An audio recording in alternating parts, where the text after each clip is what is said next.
8 February 1665. त्या दिवसाची पहाट अजून उजाडली नव्हती. मालवणचा समुद्र शांत होता आणि अचानक क्षितिजावर एकामागून एक 85 लढाऊ नौका दिसू लागल्या. त्यामागे होतं 3 प्रचंड गलबत. भगवे झेंडे वाऱ्यावर डौल्याने फडकत होते आणि त्या मुख्य जहाजाच्या अग्रभागी उभे होते एक तेजस्वी व्यक्तिमत्व. ते म्हणजे छत्रपती शिवाजी महाराज.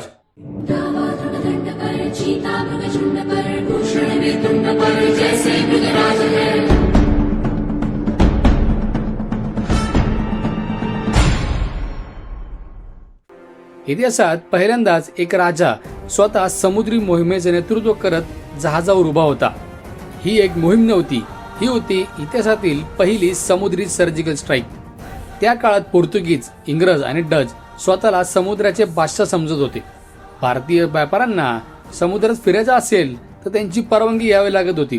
शिवाय समाजात अशी भीती पसरली होती की समुद्र ओलांडला तर धर्म भ्रष्ट होतो. पण त्या दिवशी मालवणच्या किनाऱ्यावरून महाराजांचा एक असा प्रवास सुरू झाला ज्याने या दोन्ही गोष्टींचा चुराडा केला. महाराजांनी फक्त समुद्रात पाऊल टाकले नाही, तर समुद्रावर स्वराज्याचा हक्क जाहीर केला. लक्ष होतं 200 किलोमीटर दूर असलेलं श्रीमंत, व्यापारीदृष्ट्या समृद्ध असलेलं बंदर बसरूर.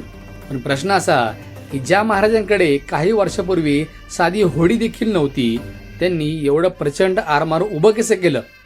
परकीयांच्या कडेकोट पहारा असतानाही त्यांच्या नाकाखालून हा ताफा कसा निसटला? आणि बसरूरमध्ये त्या दिवशी नेमकं काय घडलं ज्यांनी इंग्रजांची झोपच उडाली?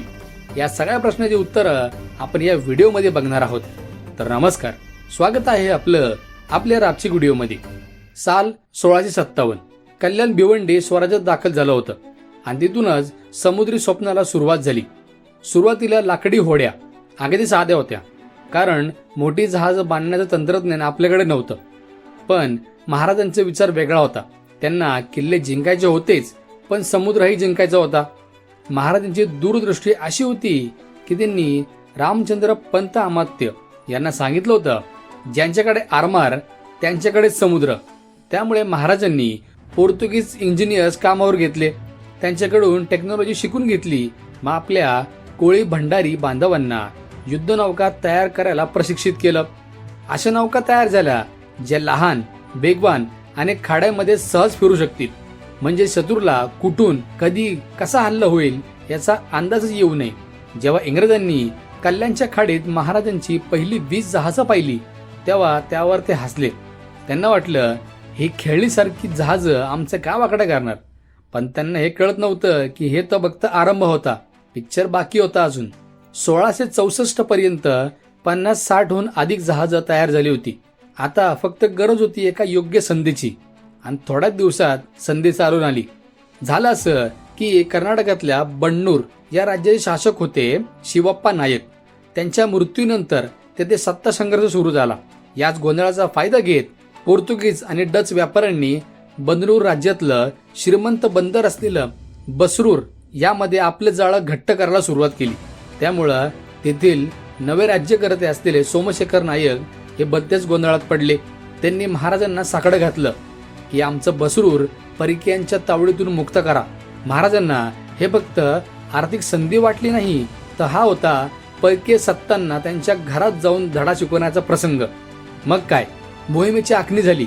महाराज आधी सुद्धा गोव्यापर्यंत आपला धडक मोर्चा घेऊन आले होते, पण तेव्हा विजापूरच्या खसाव खानने त्यांना अडवण्याचा प्रयत्न केला. ही गोष्ट त्यांच्या लक्षात होती, त्यामुळे त्यांनी यावेळेस मार्ग बदलला. जमिनीवरून जाण्याऐवजी समुद्रातून जाण्याचा मास्टर प्लॅन आखण्यात आला. ही योजना इतकी गुप्त ठेवण्यात आली की इंग्रजांना असं वाटत होतं की महाराज सुरतेवर येतील आणि डचांना वाटलं की वेंगुर्ल्यावर संकट आहे. पण महाराजांचा खरा रोख होता दक्षिणेकडील बसरूर. 8 फेब्रुवारीला पहाटे मालवणच्या आखातामध्ये 85 लहान युद्धनौका आणि 3 मोठी जहाजे सज्ज होती. आश्चर्याची गोष्ट म्हणजे इतिहासामध्ये पहिल्यांदाच महाराजांसारखा एखादा राजा स्वतःच्या आरमारी मोहिमेचं नेतृत्व करत स्वतः जहाजावर बसून निघाला होता. मायनाक भंडारी, वेंटाजी बाटकर, दौलत खान यांच्यासारखे अनुभवी दर्यावर्दी योद्धे त्यांच्या सोबत होते. ताफा वेंगुर्ल्याचे डच, गोव्याचे पोर्तुगीज आणि कारवारचे इंग्रज यांच्या नजरचुकीतून पुढे सरकला. नेमका त्याच काळात पोर्तुगीज मुंबई बेट इंग्रजांच्या ताब्यात देण्याच्या व्यवहारात गुंतले होते. त्यांना असं कधी वाटलं नसेल की मराठ्यांचं आरमार त्यांच्या नाकाखालून इतकं लांब जाईल. अखेर 13 फेब्रुवारीच्या पहाटे मराठा आरमार कुंडापूरच्या खाडीत शांतपणे दाखल झालं. त्यावेळी बसरूर बंदरातील पोर्तुगीज सैनिक गाढ झोपेत होते. क्षणातच समुद्राच्या दिशेने हर हर महादेव आणि जय भवानीचा घोषणा दुमदुमू लागल्या. मराठ्यांच्या 85 जहाजांनी बंदराला चहूबाजूने वेढा घातला होता. त्यांच्या गर्जनांनी पोर्तुगीज सैनिक दचकून जागे झाले. ते सावराच्या आतच मराठी मेवाड्यात किनाऱ्यावर उतरले. महाराजांच्या नेतृत्वाखाली बसरूरमध्ये अख्खा दिवस धाडसी मोहीम सुरू राहिली. सभासद बखरीनुसार या आरमारी धाडीमधून महाराजांच्या हाती लागलं तब्बल 2 कोटी होनाची अफाट संपत्ती. मौल्यवान जवाहिरे, उत्तम कापड आणि प्रचंड धन याचा त्यात समावेश होता. आणि ही मोहीम केवळ लुटीसाठी नव्हती. महाराजांनी बण्णूरच्या राजाला पोर्तुगीजांच्या जोखडातून मुक्त केलं आणि दक्षिण भारतातील छोट्या छोट्या राज्यांना स्पष्ट संदेश दिला, परक्यांच्या भीतीत जगू नका, तुमच्या पाठीशी स्वतः छत्रपती उभे आहेत. या घटनेनं इंग्रजांची झोप उडाली. जेव्हा कारवारच्या इंग्रज अधिकाऱ्यांना बातमी मिळाली की छत्रपती शिवाजी महाराज स्वतःचा आरमार घेऊन त्यांच्या दिशेने सरकत आहेत, तेव्हा त्यांच्या अक्षरशः घाबरगुंडी उडाली. परिस्थिती इतकी तणावपूर्ण झाली होती की त्यांनी आपला माल मस्कतच्या एका अरबी जहाजावर चढवून पळवून जाण्याची तयारी सुरू केली होती. पण महाराजांना कोणाचं नुकसान करायचं नव्हतं. त्यांना फक्त स्वराज्याच्या सामर्थ्याची जाणीव करून द्यायची होती. परतीच्या प्रवासात महाराज गोकर्ण महाबळेश्वर येथे थांबले. तेथे त्यांनी विधीपूर्वक पूजा अर्चा केली आणि समुद्र ओलांडणं पाप आहे अशी समाजात असलेली अंधश्रद्धा प्रत्यक्ष कृतीमधून खोडून काढली. महाराजांनी आपला मोर्चा अंकोला आणि तिथून पुढे स्वराज्याकडे वळवला. अवघ्या 40 दिवसात मोहीम यशस्वी झाली. आज आपण भारतीय नौदलाचा अभिमान बाळगतो, पण त्या भारतीय नौदलाचं बीज कुठं पेरलं गेलं तर ते बसरूरच्या त्या धाडसी मोहिमेत.